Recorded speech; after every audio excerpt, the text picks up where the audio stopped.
If West Virginia is going to win a championship, the senior leaders are an important piece to that. Perhaps the most important. The pair on the Mountaineers roster didn't want to be denied against a tough Texas Tech team as they figuratively put the rest of the club on their backs with their play in the second half. The end result was a third Big 12 championship game appearance in as many years, beating the Red Raiders 66-63, but this was a dogfight to get there. The two teams exchanged blow after blow, run after run as the final stats almost mirrored each other outside of the final score. It was obvious that the two were familiar with one another and knew how to approach their opponent. That's why it was critical the seniors stepped up. And stepped up they did. Javon Carter and Dexter Miles combined to score 39 of the 66 West Virginia points, hitting big shot after big shot over the course of the highly contested game. They were 2 of 3 players to finish in double figures and each made 6 shots, while nobody else netted more than 4. After only scoring 5 points in the first half and battling foul trouble, Carter came out of the locker room focused and ready to impact the game. He didn't need reminders, he knew where he stood at the time. "I felt like I wasn't helping my team offensively or defensively," Carter said. That wouldn't be a concern in the second frame as Carter hit a trio of triples over a 2-minute span in the second half to push the Mountaineers in front and finished with 12 points in the frame. Perhaps none as big as the layup and foul shot to retake the lead after Texas Tech had surged ahead at 57-56 with 4 minutes left to play. It would be the only time that the Red Raiders would lead in the second half, but of course it was Carter that would take the ball, score and complete the n-1.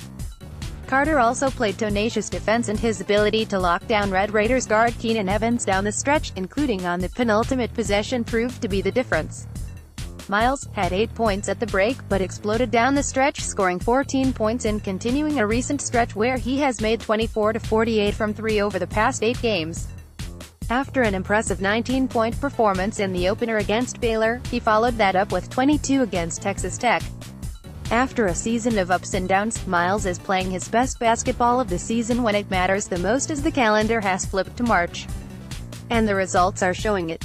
West Virginia has lost only 1 game this season when the Baltimore native scores over 15 points, and he's averaged 20.5 during the first 2 games in Kansas City, showcasing a confidence he hasn't shown shooting the ball.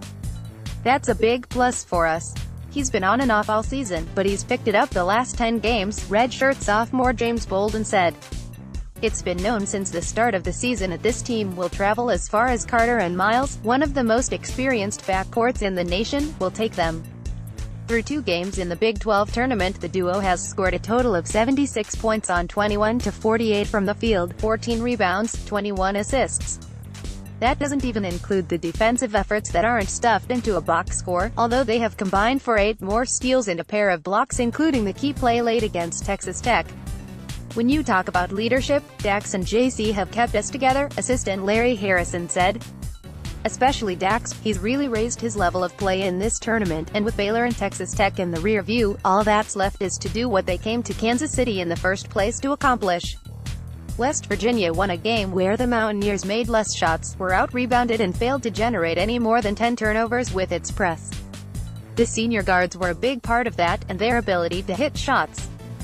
That prompted Red Raiders head coach Chris Beard to say this: "They shoot like that, they'll walk to the Sweet 16, he said. That remains to be seen, but for now the Mountaineers want to hang a banner, and if the 2 seniors leaders have any say in it, Kansas is set to get their best shot.